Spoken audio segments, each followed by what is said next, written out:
Bapak Ibu Saudara-saudari, mari kita ucapkan terima kasih kepada tim worship kita pada hari ini. Luar biasa, bisa dong yang lebih semangat. Nah, gitu. Mungkin karena saya nggak kedengaran nih ya pakai masker. Oke, saya tadi waktu mereka bernyanyi, saya berasa seperti Indonesia dari ujung timur, ujung barat bernyanyi.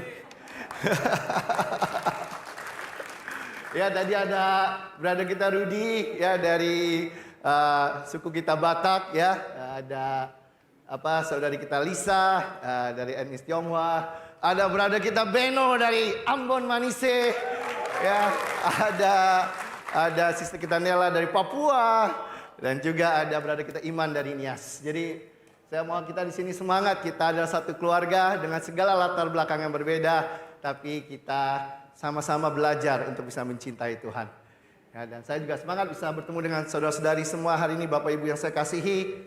Melihat kita hari ini, pagi ini semangat, baik ini di Menara Kuningan, kita bisa berkumpul beribadah bersama secara offline, ataupun kita yang secara online dari rumah.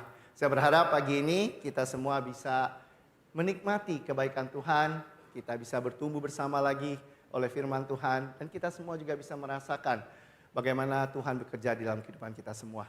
Sebelum kita masuk dalam firman Tuhan pagi ini, saya mengajak mari kita bersatu dalam doa. Tuhan, terima kasih atas hidup yang luar biasa yang Kau berikan buat kami. Terima kasih Engkau satukan kami dengan segala latar belakang kami yang berbeda-beda. Kami bisa belajar mengasihi, kami bisa belajar untuk mendorong satu sama lain untuk bertumbuh makin mirip dengan Engkau. Kami tahu Tuhan, perjalanan kami sebagai anak-anak Engkau di dunia ini, sebagai seorang murid Engkau tidaklah selalu mulus dan mudah. Tapi kami bersyukur Tuhan, Engkau memberikan roh Engkau yang membantu kami, menjaga kami. Dan juga Engkau memberikan kami satu sama lain di sini Tuhan, untuk kami bisa saling mendorong, saling mendukung, dan saling mendoakan Tuhan. Sehingga kami bisa setia sampai dengan garis akhir yang Kau berikan buat kami semua di sini. Hari ini Tuhan, kami berdoa biarlah firman Kau sekali lagi meneguhkan kami, membantu kami, sehingga betul-betul kami bisa setia, bertumbuh, dan menjadi makin hari makin mirip dengan Engkau. Sertai hati kami semua di sini, sertai hamba-Mu yang akan membawakan firman, biarlah apa yang disampaikan betul-betul dituntun oleh roh Engkau saja. Terima kasih Tuhan, hanya dalam nama Yesus kami telah berdoa dan mengucap syukur. Amin. Sekali lagi sebelum kita mulai, mari kita sekali lagi sapa kanan kiri kita. Saya tahu pasti kangen ya. Kasih senyuman walaupun tidak terlihat dari mata. Sekarang kita bisa lihat orang lagi senyum atau tidak.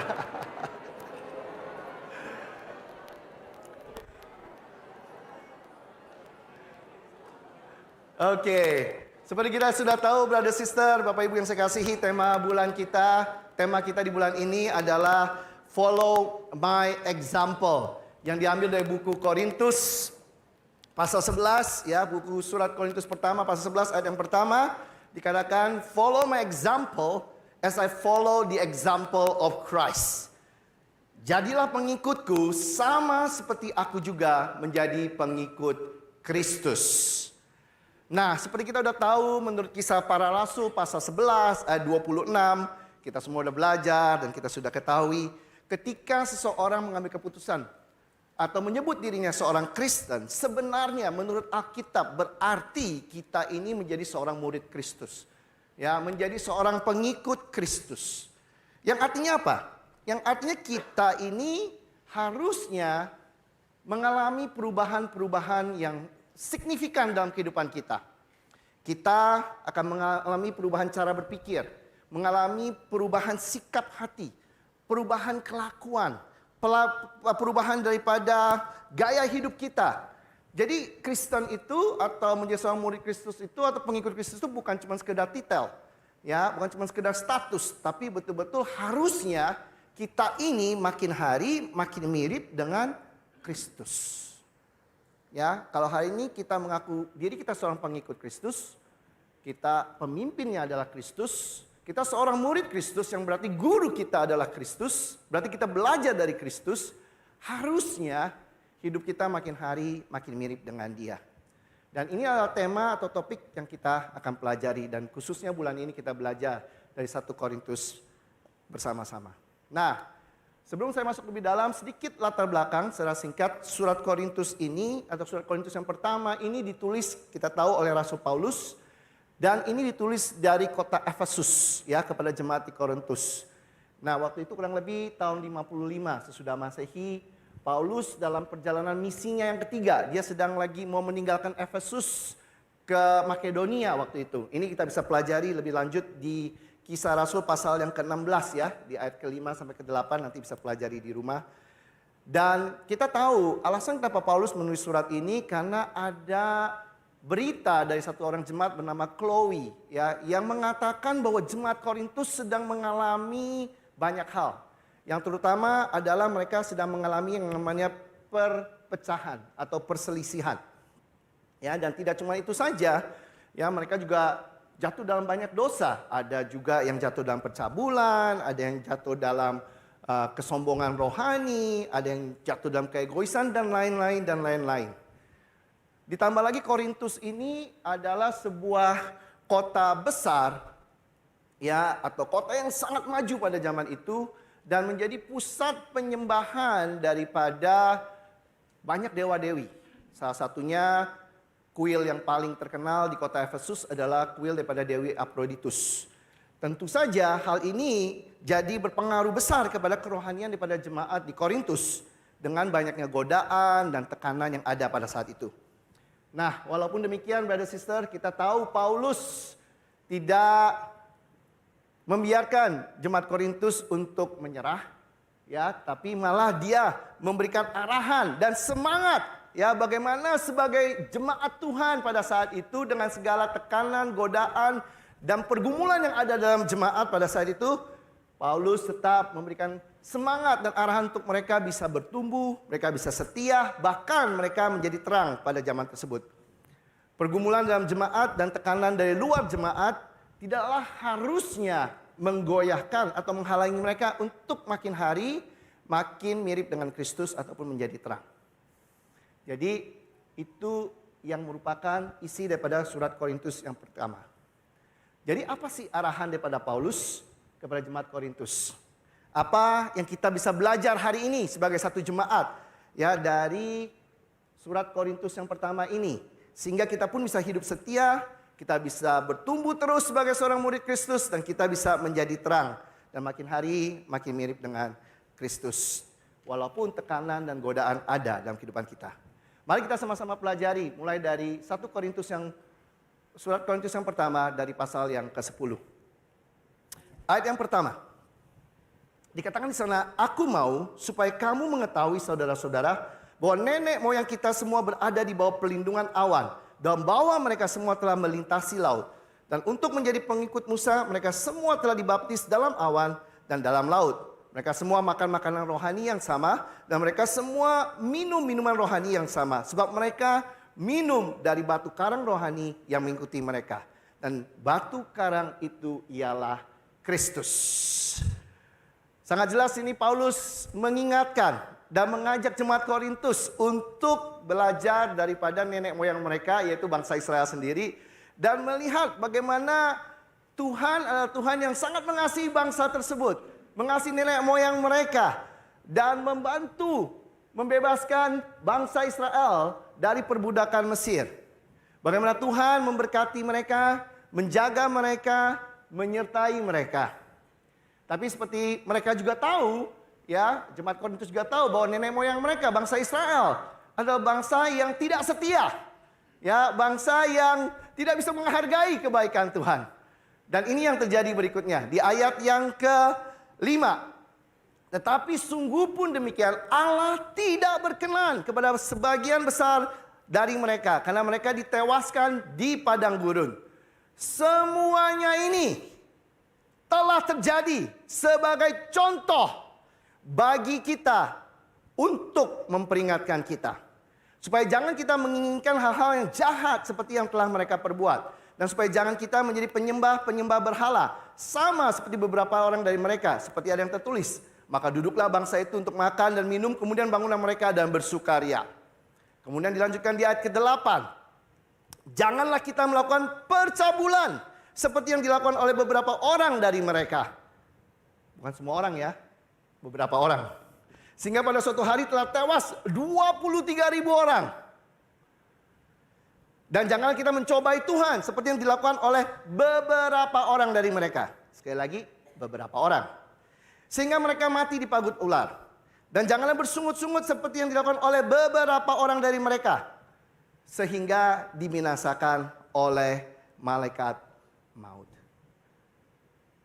Semua ini dituliskan, kata Paulus, supaya jemaat di Korintus, supaya kita semua di sini hari ini bisa belajar dari contohan yang terjadi.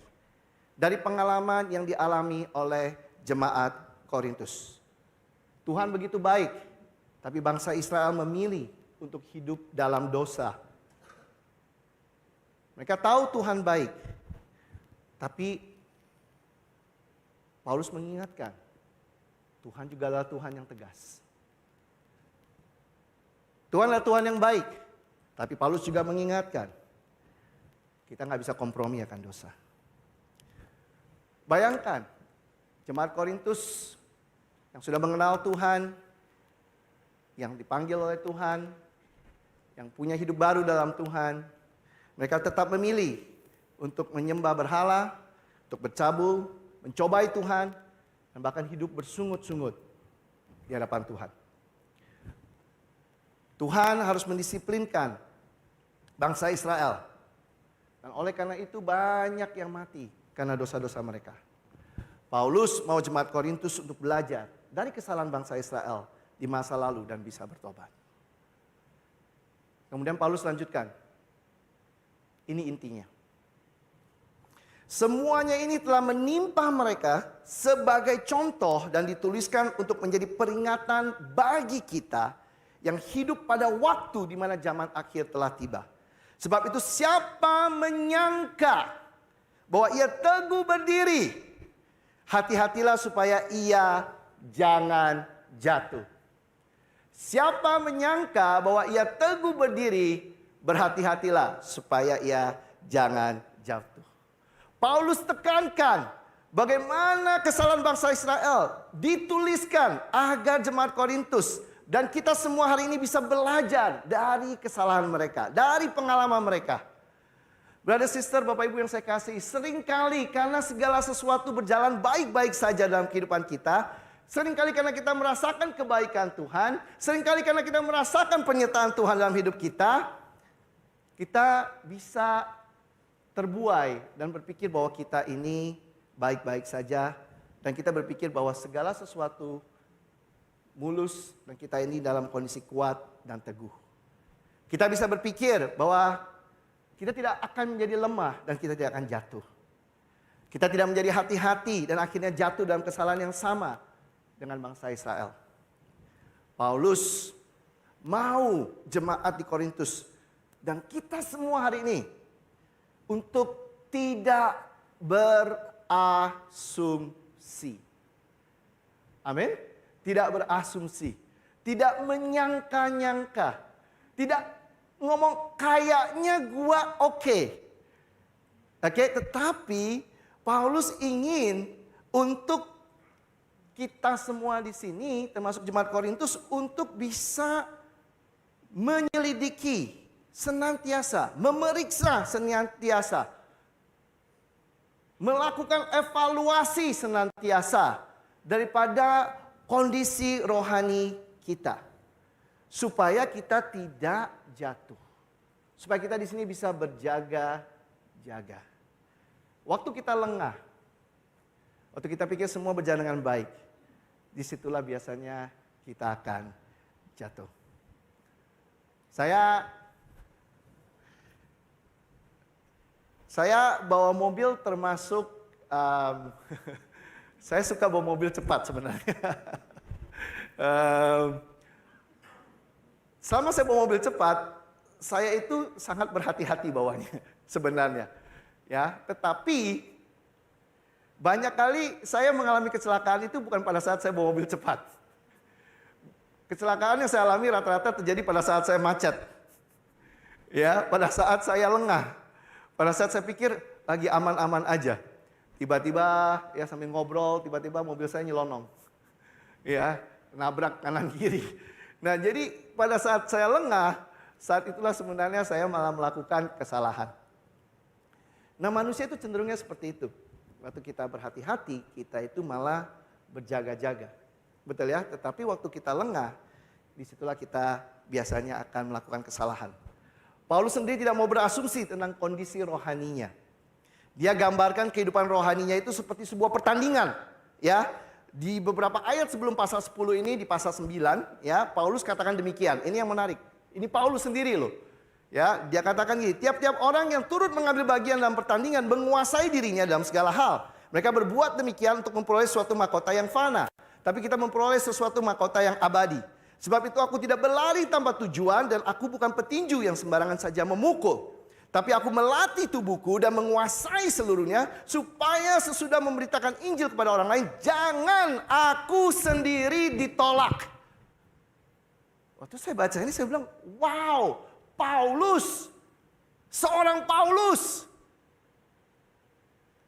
masih bisa melihat dia pun kalau enggak jaga, dia enggak melatih dirinya, dia itu bisa ditolak. Saya suka attitude, sikap daripada Paulus. Dia tidak berasumsi. Dia tidak mau karena dia udah merasa memberitakan Injil kepada banyak orang, dia bisa merasa bahwa dia sudah oke. Dia berpikir dia sudah baik-baik saja. Dia nggak mau berasumsi bahwa dia sudah aman. Dia tidak mau sampai pada akhirnya dirinya sendiri ditolak. Kata ditolak adalah kata adokimos di bahasa Yunaninya. Artinya disqualified, rejected, ya. Lebih bagusnya penjelasan ada gini, tested but not approved. Jadi udah dites ternyata nggak lolos, ya. Bukan berarti belum jadi, ya. Udah jadi tapi nggak lolos, ya. Itu yang dipakai katanya. Paulus bilang dia bisa aja dia diuji, ternyata dia itu tidak lolos atau tidak qualified, tidak lulus quality control. Itulah adokimos itu. Paulus juga menuliskan kata yang sama di buku Titus. Ya, gunakan kata adokimos ini untuk menggambarkan hal ini. Menarik sekali. Titus 1 ayat 16. Dia bilang mereka mengaku mengenal Allah, tapi dengan perbuatan mereka menyangkal dia. Mereka keji dan durhaka dan tidak sanggup berbuat sesuatu yang baik. Nah, dalam bahasa Yunaninya sebenarnya lebih tepat bunyinya gini. Bukan tidak sanggup berbuat sesuatu yang baik, tapi perbuatan baik mereka tidak ada yang diterima. Itu yang dimaksudkan dari bahasa Yunaninya itu sendiri. Perbuatan baik mereka didisqualified. Tested but not approved. Walaupun mereka mengaku mengenal Tuhan, tapi yang menarik perbuatan mereka menyangkal Tuhan. Dan itu membuat perbuatan baik mereka tidak di-approve. Buat saya ini satu hal yang sangat serius, brother sister. Satu hal yang sangat perlu kita ambil secara sungguh-sungguh. Karena gampang sekali hari ini, karena kita merasa kita mengenal Tuhan, kita berpikir bahwa it's okay, nggak apa-apa. Hidup kita kompromi sana sini sedikit. Tapi Alkitab katakan, kalau kita hari ini mengenal Tuhan, apakah hidup kita menunjukkan bahwa kita orang yang mengenal Tuhan? Atau perbuatan kita malah menyangkal Tuhan sebenarnya? Kalau itu yang terjadi, dikatakan semua perbuatan baik kita ditolak. Makanya saya sangat setuju, tidak ada perbuatan baik kita yang bisa menyelamatkan kita, betul tidak? Karena kalau hari ini hidup kita tidak menggambarkan bahwa kita ini anak Tuhan, tidak sesuai dengan gambaran Tuhan, perbuatan baik kita pun ditolak. Hari ini Bapak Ibu Saudari, saya mengajak, saya memohon, mari kita sama-sama mengambil waktu untuk melakukan evaluasi atas diri kita. Tanya kepada diri kita, kapan terakhir kali kita evaluasi diri kita? Evaluasi kondisi rohani kita. Hari ini apakah kita masih hidup berkenan di hadapan Tuhan? Apakah kita masih menggambarkan seseorang yang mengenal Tuhan dalam kehidupan kita? Gampang sekali hari ini karena sesuatu atau segala sesuatu berjalan baik-baik saja. Karena kita hari masih menikmati berkat Tuhan, kita menjadi lengah secara rohani. Harusnya kita sering melakukan evaluasi. Di buku Matius pasal 5, Tuhan katakan, Tuhan menurunkan hujan kepada orang yang jahat dan yang baik, betul tidak? Jadi kadang-kadang kita berpikir, wah masih hujan turun buat saya, berarti saya aman. Tuhan yang baik. Tuhan masih turunkan hujan kepada orang yang jahat dan baik. Tuhan masih berikan matahari kepada yang jahat dan yang baik. Saya pernah berdoa satu hari dengan istri saya. Tiba-tiba ini struck saya. Saya bilang, Tuhan, alangkah mudahnya pekerjaan yang saya lakukan sebagai seorang pelayan jemaat hari ini. Kalau Engkau bantu dengan gini, yang jahat nggak usah kamu kasih hujan. Yang baik kamu kasih hujan. Gampang kerjaan kita, betul tidak? Langsung jelas. Ya kan? Yang jahat, ya yang tidak takut Tuhan apa? Jangan kasih matahari. Yang baik aja yang kasih matahari. Ya kan? Saya pikir, iya kalau gitu enak sekali. Saya yakin semua mau ikut Tuhan, betul tidak? Semua akan langsung bilang, oke, saya bertobat saja. Ya, gampang sekali. Pekerjaan jadi mudah. Ya, nggak usah kita sibuk-sibuk khotbah, nggak usah sibuk-sibuk jelasin firman Tuhan. Orang itu akan langsung bertobat sendiri. Tapi kalau saya pikir, kalau itu Tuhan yang saya sembah, berarti beda lah.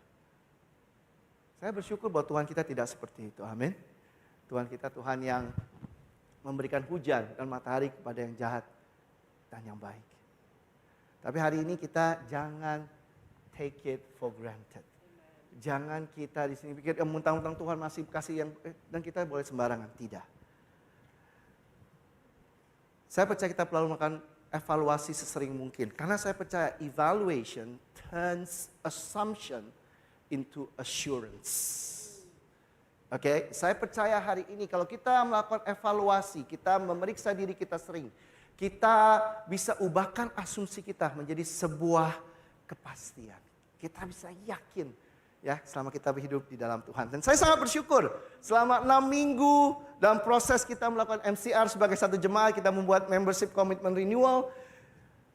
Saya diingatkan lagi akan siapa saya di dalam Tuhan.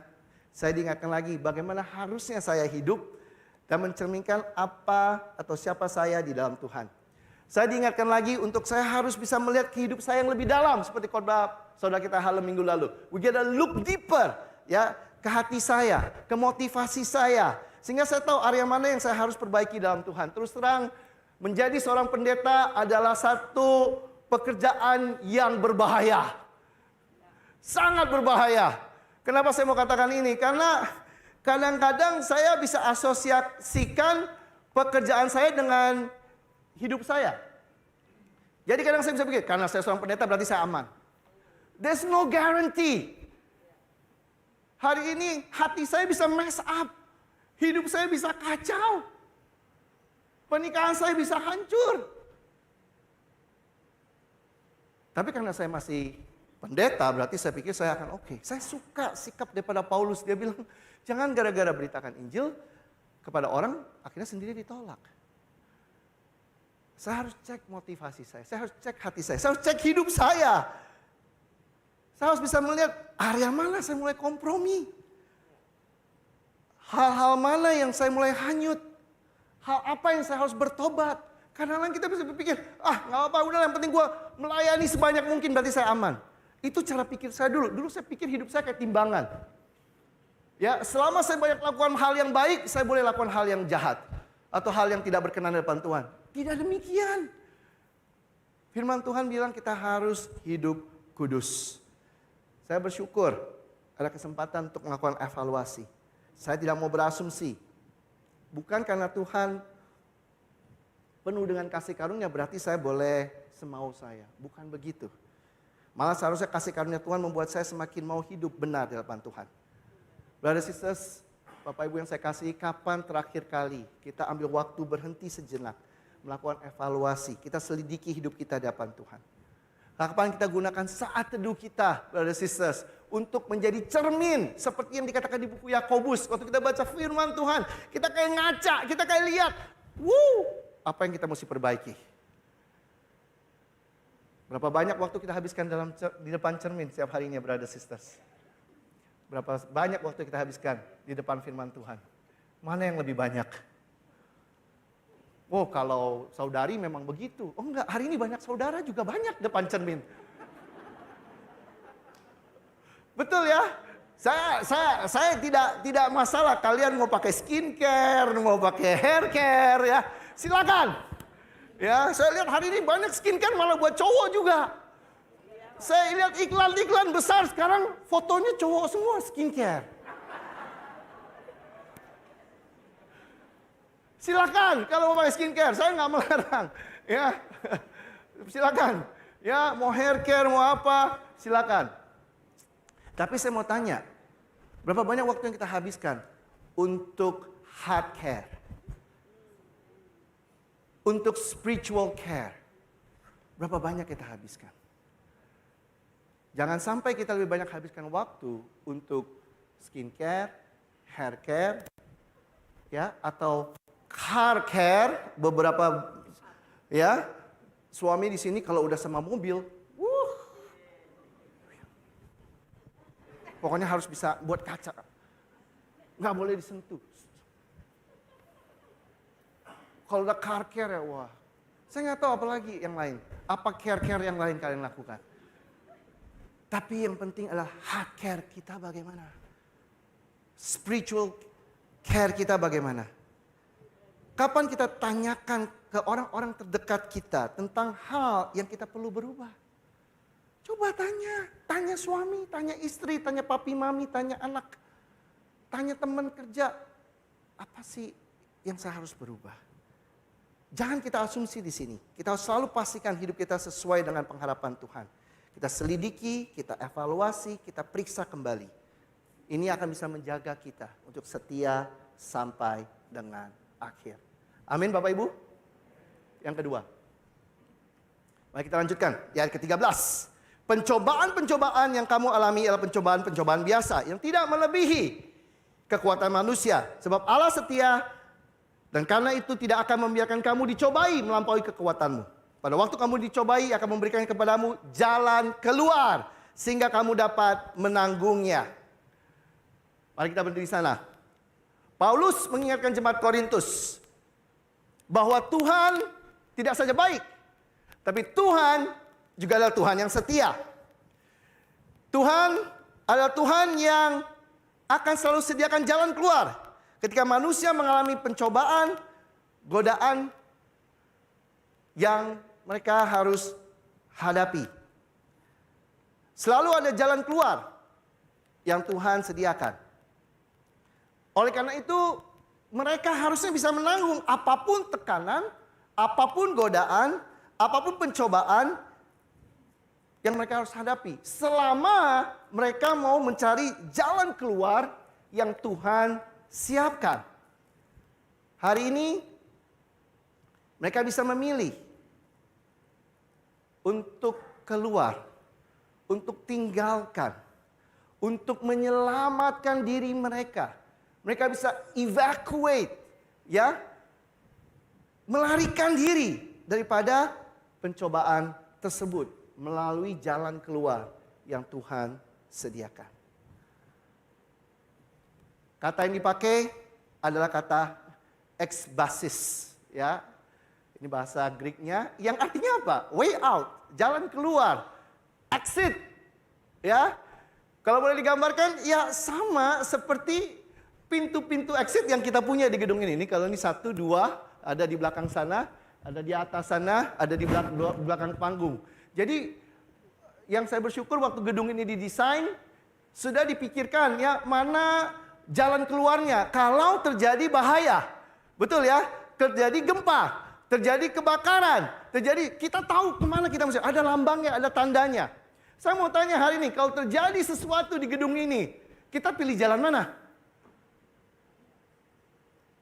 Kita akan cari tanda itu, betul tidak? Saya bersyukur kalau saya naik pesawat, ya, pramugari akan bilang, oke, jika terjadi kebakaran, terjadi ini, jalan keluarnya, pintu exitnya, ada 1 di depan, satu di tengah, dua di belakang. Jadi kasih tahu, betul ya? Supaya kita tahu kalau terjadi apa-apa kita larinya kemana? Ke exit tersebut. Nggak mungkin hari ini, ya kalau terjadi sesuatu kita malah cari jalan yang lain, betul tidak? Bodoh sekali. Udah ditulis jangan naik lift. Nggak mungkin kita malah cari lift. Itu namanya cari mati, betul. Nah, dalam hal ini kita mengerti. Tetapi dalam hal rohani kadang-kadang lucu. Cara kita berpikir berbeda. Tuhan bilang ada exitnya. Kita bilang Tuhan saya mau buat exit sendiri. Saya mau cari jalan sendiri. Itu yang sering terjadi. Setiap kali kita jatuh dalam pencobaan. Ketika kita dalam godaan. Atau ketika dalam tekanan. Respon kita bagaimana hari ini? Apakah kita hari ini kompromi? Dan kita mulai cari jalan sendiri. Jalan Tuhan kayaknya terlalu lama. Jalan Tuhan terlalu ribet. Jalannya Tuhan susah. Akhirnya apa? Kita kompromi dan kita buat jalan kita sendiri. Bagaimana kita dalam situasi seperti itu? Kita merasa kita adalah korban. Ya, kadang-kadang kalau kita dalam suasana tertekan gitu, kita melihat diri kita korban, akhirnya kita lebih mengasihani diri kita daripada kita mencari jalan keluar. Kadang-kadang dalam tekanan godaan kita malah tidak melakukan apa-apa. Kita tidak mendekatkan diri kita kepada Tuhan. Dan yang lebih parah lagi, ketika kita dalam tekanan, kita dalam godaan, kita dalam pencobaan, kita bukan cari jalan keluar, kita malah cari alasan. Oke? Ya nggak memang begitu, gimana dong? Kita malah justify diri kita. Saya sering katakan ini, dan saya mau ulang sekali lagi. Bapak, Ibu, Saudara yang saya kasihi. Lawan kata daripada kebenaran, bukan kesalahan. Lawan kata dari kebenaran adalah pembenaran. Betul tidak? Apa yang membuat kita tidak bisa ikut kebenaran, bukan karena kesalahan-kesalahan kita buat, bukan. Karena pembenaran-pembenaran yang kita buat. Semakin kita banyak berpembenaran, kita justify diri kita, semakin kita susah untuk hidup benar di hadapan Tuhan. Harusnya apa? Kita datang kepada Tuhan untuk jalan keluar. Kita pilih untuk melakukan yang benar. Walaupun ini exitnya kayaknya bukan pilihan kita, ya tetap kita ikutin. Kenapa? Karena kita tahu itu yang akan menyelamatkan kita. Hari ini berani nggak kita untuk minta bantuan? Untuk kita selidiki firman Tuhan lebih dalam. Untuk kita di sini terbuka. Sehingga kita tetap bisa pilih melakukan yang benar. Hari ini kita sebenarnya ada pilihan. Dan Tuhan janjikan kita jalan keluar. Dan kita tidak perlu jatuh dalam hidup kita sebagai seorang Kristen. Sikap yang kita perlu punya adalah gini. Don't look for the excuse we can make. Look for the exit God can give. Mana yang sering kita buat hari ini? Do we look for an excuse? Or do we look for an exit yang Tuhan sediakan? Gampang hari ini sebagai manusia kita lebih pilih excuse. Iya, gue begini karena istri gue begitu. Coba kalau dia lebih respect sama gue. Coba kalau kata-katanya lebih baik sama gue. Coba kalau dia begini. Pasti gue juga gak selingkuh. Lah.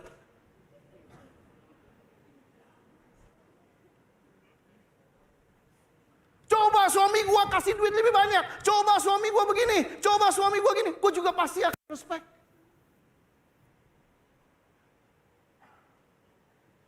Hari ini Bapak Ibu Saudara yang saya kasihi. Stop making excuses. Belajar apa yang Tuhan katakan. Kita lakukan apa yang Tuhan katakan. Kita akan bisa lewati hal-hal tersulit dalam kehidupan kita. Mari kita cari dan pilih jalan keluar yang Tuhan sediakan. Jika kita nggak tahu, jangan segan untuk berdoa. Jangan segan untuk minta nasihat. Jangan biarkan kita kalah oleh godaan, pencobaan, dan tekanan yang ada. Tapi mari kita pilih untuk kita bisa evakuasi diri kita melalui jalan yang Tuhan sudah sediakan buat kita. Brother sister, kita semua di sini bisa tetap setia. Kalau kita mau mencari jalan keluarnya Tuhan. Hal yang terakhir yang kita bisa belajar. Kita lanjutkan di ayat 31 pasal 10. Aku menjawab, jika engkau makan, atau jika engkau minum, atau jika engkau melakukan sesuatu yang lain, Lakukanlah semua itu untuk kemuliaan Allah.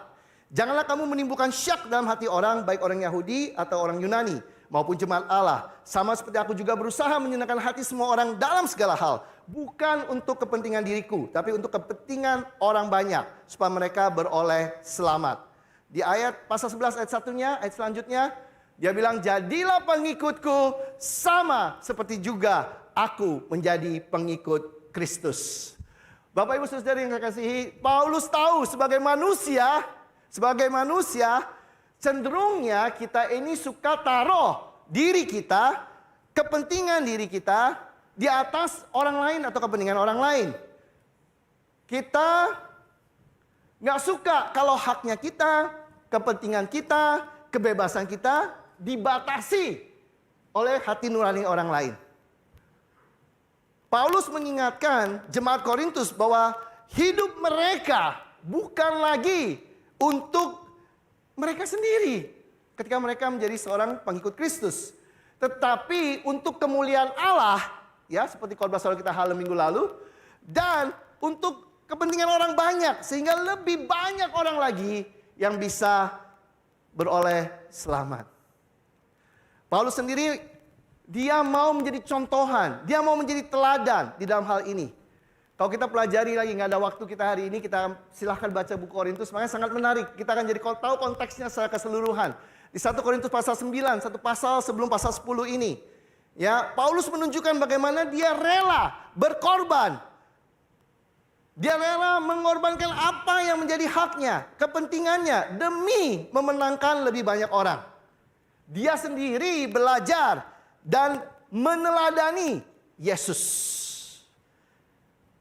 yang rela berkorban agar lebih banyak orang diselamatkan. Hari ini kalau kita bilang kita murid Yesus, tapi kita nggak berani berkorban ya. Kita cuma fokus diri kita.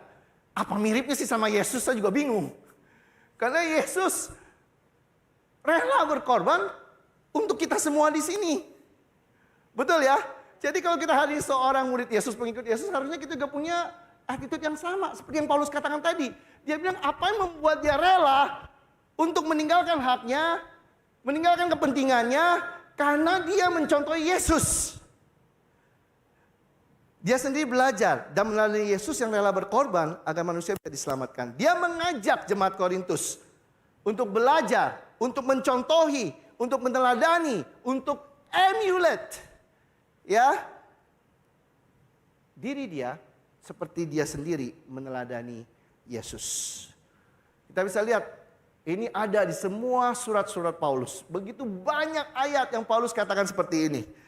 1 Korintus pasal 4 contohnya, ayat 15. Sebab sekalipun kamu mempunyai beribu-ribu pendidik dalam Kristus, kamu tidak mempunyai banyak bapa. Karena akulah yang dalam Kristus Yesus telah menjadi bapamu oleh Injil yang kuberitakan kepadamu. Sebab itu aku menasihatkan kamu, turutilah teladanku. Justru itulah sebabnya aku mengirim kepadamu Timotius yang adalah anakku yang kekasih dan yang setia dalam Tuhan. Ia akan memberikan kamu akan hidup yang kuturuti dalam Kristus Yesus. Seperti yang kuajarkan di mana-mana dalam setiap jemaat. Paulus nggak segan untuk meminta jemaat Korintus meneladani, mencontohi hidupnya dia. Kenapa? Karena dia sendiri mau menuruti Kristus atau kehidupan daripada Kristus. Itulah Paulus. Hari ini saya mau tanya, berani nggak kita katakan kepada orang hari ini, contohi saya, belajar dari saya, karena hidup saya juga meneladani Kristus. Itulah sikap Paulus, dan saya suka Paulus nggak cuma ngomong tentang diri dia juga ngomong tentang orang lain. Kita lihat di Filipi pasal 3 ayat 17. Saudara-saudara, dia katakan kepada jemaat di Filipi, ikutlah teladanku dan perhatikanlah mereka yang hidup sama seperti kami yang menjadi teladanmu. Jadi yang menjadi contoh nggak cuma Paulus. Yang jadi contoh banyak orang. Hidup kita ini dilihat. Hidup kita ini diteladani. Saya mau bicara spesifik kepada papa dan mama hari ini. Anak kita belajar paling banyak bukan dari kata-kata kita. Anak kita belajar paling banyak dari sikap hidup kita. Kita bisa ngajak anak, jangan bohong. Bohong itu dosa, betul ya? Tapi saya mau tanya, anak kita lihat kita bohong nggak?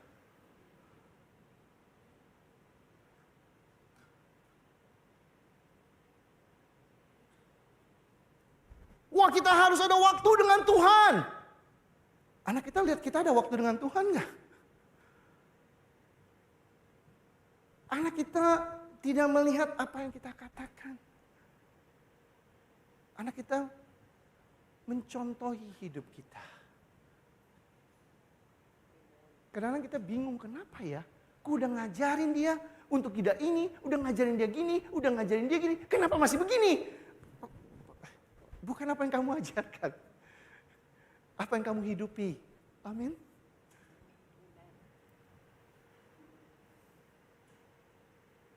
Sekali lagi, pekerjaan menjadi pendeta sangat berbahaya.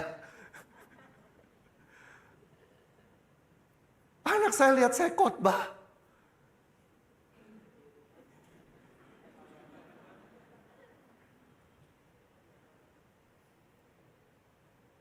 Apa yang saya katakan di mimbar, dia cek di rumah. Kalian pikir jadi pendeta gampang?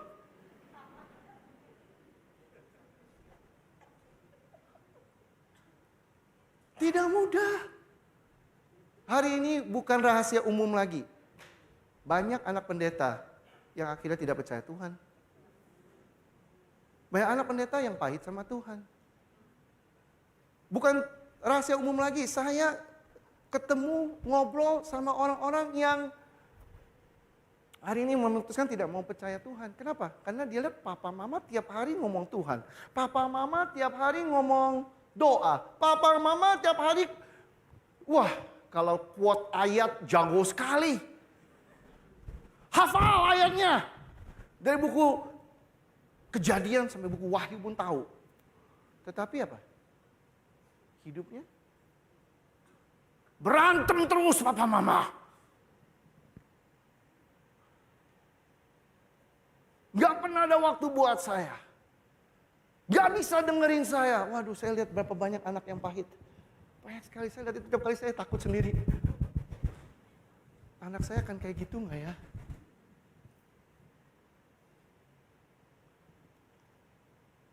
Hari ini saya mau tanya, bisa nggak kita katakan kepada anak kita,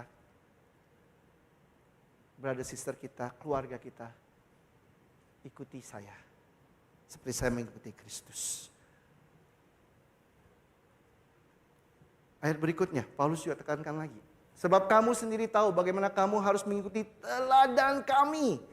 Karena kami tidak lalai bekerja di antara kamu dan tidak makan roti orang dengan percuma. Tapi kami berusaha dan berjerih payah siang malam. Supaya jangan menjadi beban bagi siapapun di antara kamu. Bukan karena kami tidak berhak untuk itu. Melainkan karena kami mau menjadikan diri kami teladan bagi kamu. Supaya kamu ikuti. Paulus bilang bahkan, hey, kalau saya hari ini gara-gara saya terima uang dari kalian, itu membuat kalian kritikal. Membuat kalian ini, saya lebih baik nggak? Saya kerja. Saya kerja. Dia nggak mau dilihat sebagai malas. Dia nggak mau dilihat sebagai orang yang take for granted.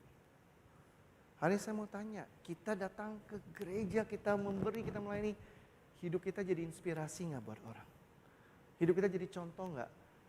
Kita sudah belajar berkali-kali, apa penyebab orang tidak mau menjadi Kristen? Tidak mau ikut Kristus, yaitu orang yang mengaku dirinya seorang Kristen. Karena hidup mereka tidak menjadi contoh. Paulus tekankan lagi kepada Timotius. Dia bilang, jangan seorang pun menganggap engkau rendah karena engkau muda. Jadilah teladan bagi orang percaya. Dalam perkataanmu, dalam tingkah lakumu, dalam kasihmu, dalam kesetiaanmu, dan dalam kesucianmu. Brothers and sisters, ini pengharapannya. Pengharapannya adalah kita jadi contohan. Kita jadi teladan. Ini adalah pengharapannya. Saya sangat bersyukur hari ini sebagai seorang murid Yesus.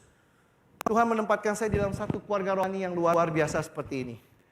Tuhan tempatkan saya di dalam satu jemaat yang saya tahu tidak sempurna, Ada banyak kelemahan, tapi juga saya bersyukur ada banyak contoh dan teladan di dalam ruangan ini. Dan saya sangat bersyukur, saya bisa belajar banyak sekali. Saya ingat, waktu saya awal-awal dibaptis 27 tahun yang lalu. Saya doa aja nggak bisa, brother sister. Bener. Ya, kalau ada yang pernah satu grup kecil sama saya 27 tahun yang lalu. Saya doa itu tidak lebih dari 1 menit. Setelah 1 menit saya bingung mau ngomong apa lagi sama Tuhan. Ya kan? Saya stuck. Tapi saya bersyukur, saya berdoa dengan brother-brother di grup kecil saya. Saya belajar mereka. Saya mencontohi cara mereka berdoa, cara mereka connect sama Tuhan, cara mereka bisa real, terbuka sama Tuhan, cara mereka kagum akan Tuhan. Saya jadi belajar, oh bisa begitu toh doa. Hari ini saya menikmati doa saya. Hari kadang-kadang doa, wah udah 40 menit kok nggak berasa ya? Udah sejauh, nggak berasa ya? Enjoy. Kalau saya yang tadinya doa 1 menit nggak bisa, sekarang saya bisa doa sekian lama, bisa menikmati doa, berarti kita semua juga bisa. Bedanya satu, kita mau belajar ya? Kita mau cari orang yang enjoy doa dan kita mau meneladani mereka, tidak? Kalau hari ini kita nggak belajar, ya kita nggak bisa-bisa. Waktu saya awal, saya baca Alkitab aja nggak ngerti. Siapa di sini pernah merasakan baca Alkitab bingung? Wah enggak, lu lebih hebat dari kalian. Luar biasa. Salah nanya saya. Saya ingat awal, saya 27 tahun yang lalu waktu baru dibaptis baca Alkitab lebih banyak bingungnya daripada ngertinya. Benar, karena dulu kagak pernah baca soalnya. Mulai baca saya bilang, apa ini maksudnya? Gak ngerti. Tapi saya bersyukur, saya bisa ketemu saudara-saudari saya yang betul-betul dalam bacaan Alkitab. Saya duduk, belajar dari mereka, mereka share apa yang mereka dapat. Wah saya dapat, oh begitu ya ternyata baca Alkitab. Hari ini saya bertumbuh dalam saya mempelajari firman Tuhan. Ya, saya ingat waktu saya pacaran dengan istri saya. Dulu saya pacaran gak bebas. Itu pacaran dengan istri saya. Kita berdua bilang kita mau pacaran yang kudus, yang murni. Dan saya bersyukur kita bisa lakukan itu. Tetapi untuk itu kita belajar dari banyak pasangan yang hubungannya murni. Kita tanya gimana caranya, kita belajar caranya gimana. Sehingga kita bisa jaga hubungan kita juga. Saya bersyukur hari ini. Saya bisa belajar bagaimana mempunyai pernikahan yang baik. Bukan saya karena saya suami yang hebat. Waduh, kamu tanya istri saya. Dia bisa ceritakan dari A sampai Z. Dia bisa daftar. Punya daftar semua kelemahan saya. Ya, tapi saya bersyukur kita berdua bisa belajar daripada banyak pasangan menikah di sini. Saya lihat hidup kalian, saya contoh. Saya bilang, gimana caranya bisa sampai usia gini, om tante ini masih bisa gandengan tangan kalau jalan. Wis. Kalau ngomong itu masih lihat mata. Ya masih bisa kata-katanya manis. Wah, mau saya kayak gitu. Saya kalau lihat hari ini yang baru pacaran mesra mah biasa, betul tidak ya? Ini namanya baru pacaran juga semua mesra, betul nggak? Tapi hari ini saya lihat yang udah piwa tapi masih gandengan tangan. Masih lihat-lihatan mata. Ngomongnya masih, honey, mau makan apa hari ini? Panggilnya masih honey. Karena dia lupa nama istrinya. Ya. Ada lagi yang di sini, kalau jalan di mall digandeng istrinya, takut belanja soalnya. Saya nggak tahu apapun alasannya, tapi itu menjadi inspirasi buat saya. Saya mau pernikahan kayak gitu. Mau. Saya lihat ada kita, saya lihat anak-anak remaja kita lagi kumpul di bawah hari ini ya. Terus ada lihat juga kita di sini, yang saya kenal dari waktu kalian masih sekolah minggu. Saya di jemaat 27 tahun. Ya, kalau kalian lahir 27 tahun yang lalu, kalian harusnya sudah ada sebagian menikah di sini, betul tidak? Saya lihat kalian dari baby sampai kalian sudah punya anak sekarang. Tapi lihat kalian bertumbuh dari baby dan menjadi anak yang mencintai Tuhan. Dan orang yang mencintai Tuhan dan luar biasa hari ini. Saya mau belajar dari orang tua kalian gimana caranya. Nggak gampang lu besarin anak. Hari ini kalau kamu cuma bisa, kalau besarin anak baru umur 1-5 tahun mah gampang. majak main-main aja. Kadang-kadang kita berdua kalau lagi ketemu orang tua muda ya, lucu. Karena mereka itu anaknya masih kecil-kecil, betul ya? Ya mereka masih berasa, wah mereka bisa handle, semua bagus, luar biasa. Biasanya kita ngerti, kita tahu kok. Mereka lagi bangga-bangganya biasanya. Ya, 1-5 tahun ya, bangga sekali, anak gue bisa gini, anak gue, hebat sekali. Mereka merasa orang tua terhebat di dunia mereka. Kita mah tahu, karena kita udah ngalamin. Kita juga begitu dulu. Tunggu anaknya mulai angka 11, 12. Itu udah mulai bingung mereka. Kok anak gue sekarang gak mau dengerin gue lagi ya? Masuk usia 15. Aduh, kalau bisa gue gak ketemu dia. Bingung kalau ketemu dia mau ngomong apa. Lihat kita ya kagak, ya gak? Kita mulai bingung. Saya lagi belajar nih, sekarang anak saya 20-an. 21. Saya lagi belajar dari Halem Fanya. Gimana nih kalau udah mulai ada cowok-cowok yang mendekati anak saya ini? Saya mesti belajar sekarang. Gimana sikap seorang bapak yang punya anak cewek yang 20 tahun itu kayak gimana sekarang? Saya harus belajar. Iya kan? Apakah saya harus pasang muka? Atau saya harus tetap ramah? Hai, Om Budi. Saya belum tahu. Saya belajar dari Halem. Kalau Halem sih pasang muka gini.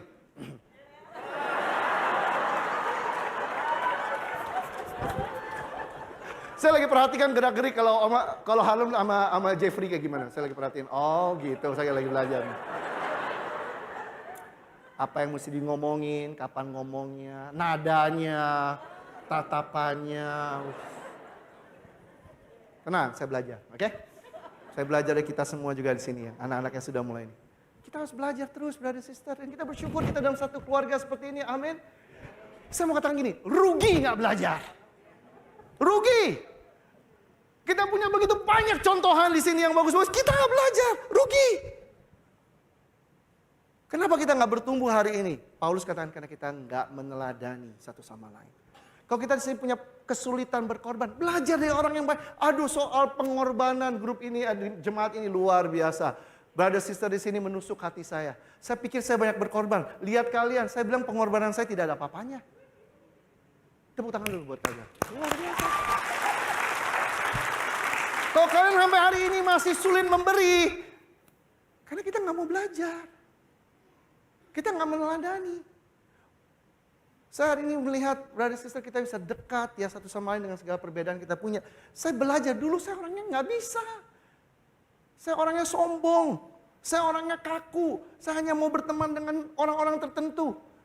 Saya lihat ada brother sister yang bisa berteman dengan siapa saja. Saya belajar. Kok bisa ya?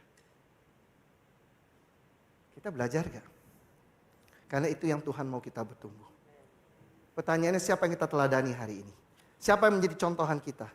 Siapa yang kita belajar? Dari siapa kita belajar selama ini? Dalam hal apa saja kita sudah belajar dan bertumbuh selama kita hidup menjadi seorang murid Yesus? Apa sih yang menghalangi kita untuk belajar dari saudara-saudari kita? Saya cuma kasih tahu satu alasan kenapa kita nggak bisa belajar satu dengan yang lainnya. Jawabannya adalah kesombongan. Jadi jangan pernah kita di sini merasa kita nggak bisa belajar karena kita sombong. Apa yang Paulus ajarkan juga dipercaya oleh satu orang yang namanya Epictetus, seorang filsuf Yunani yang hidup di abad pertama pada zaman Paulus. Dia katakan ini, one of the best ways to elevate your character is to emulate worthy role models. Salah satu cara terbaik untuk kita bisa bertumbuh dalam karakter kita adalah dengan kita belajar dari orang yang menjadi teladan. Dari dulu memang sudah triknya seperti ini. Jangan kita di sini merasa, gue gak perlu orang lain. No, ini cara kita belajar. Saya encourage Bapak Ibu Saudari yang saya kasih hari ini, mari kita buat list. Buat daftar, hal-hal yang kita mau bertumbuh. Di area mana yang kita merasa kita stuck selama ini. Hal-hal yang kita gak bisa berubah.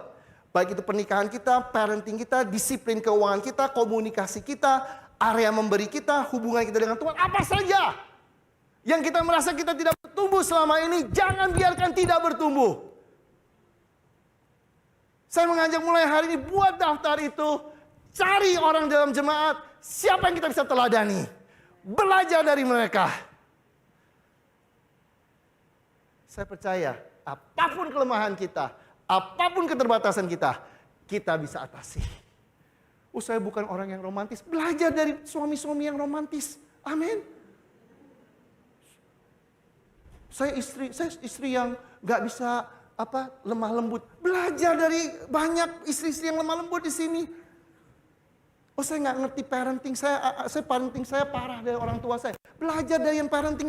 Kita punya banyak contohan di sini. Banyak. Pertanyaannya, kita mau belajar apa tidak?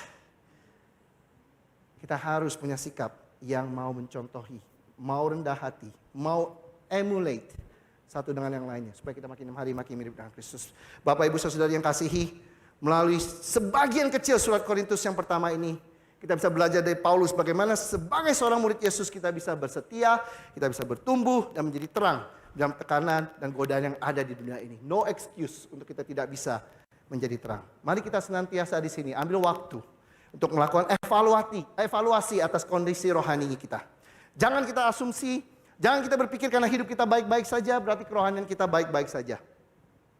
Kita selalu pastikan hidup kita ada dalam Tuhan dan berkenan kepada Dia.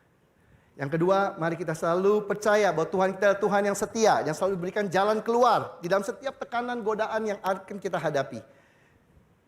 Kita harus evacuate, kita harus mengevakuasi diri kita, kita harus mengambil jalan keluar yang Tuhan sediakan.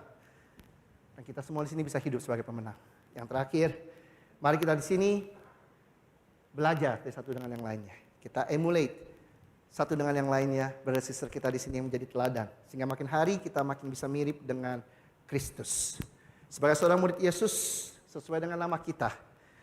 Seorang pengikut Kristus, sesuai nama kita. Mari kita tidak pernah berhenti belajar. Dari guru kita, dari pemimpin kita, Yesus Kristus. Kita makin hari, makin bertumbuh, makin mirip dengan Dia. Tuhan dan Juru Selamat kita. Mari kita bersatu dalam doa. Tuhan, terima kasih. Kami dengan segala keterbatasan kami dengan segala kelemahan kami bisa belajar untuk makin hari makin mirip dengan Engkau. Kami tahu ada banyak pergumulan hidup, kami tahu ada banyak godaan, ada banyak tekanan. Tapi hari ini bukan alasan untuk kami tidak makin hari makin bertumbuh mirip dengan Engkau. Biar kami bisa belajar dari buku Korintus, kami belajar daripada apa yang Paulus katakan. Untuk kami di sini untuk senantiasa bisa mengevaluasi diri kami. Bantu kami di sini senantiasa untuk mencari jalan keluar yang Kau sediakan. Bantu kami di sini senantiasa untuk belajar dari satu dengan yang lainnya. Sehingga Tuhan, hidup kami jadi hidup yang berkemenangan. Hidup yang satu hari nanti akan menyenangkan hati Engkau dan menjadi inspirasi bagi yang lain. Terima kasih Tuhan, kami serahkan hidup kami dalam tangan Kau. Hanya dalam nama Yesus kami telah berdoa dan mengucap syukur. Amin. Tuhan memberkati kita semua.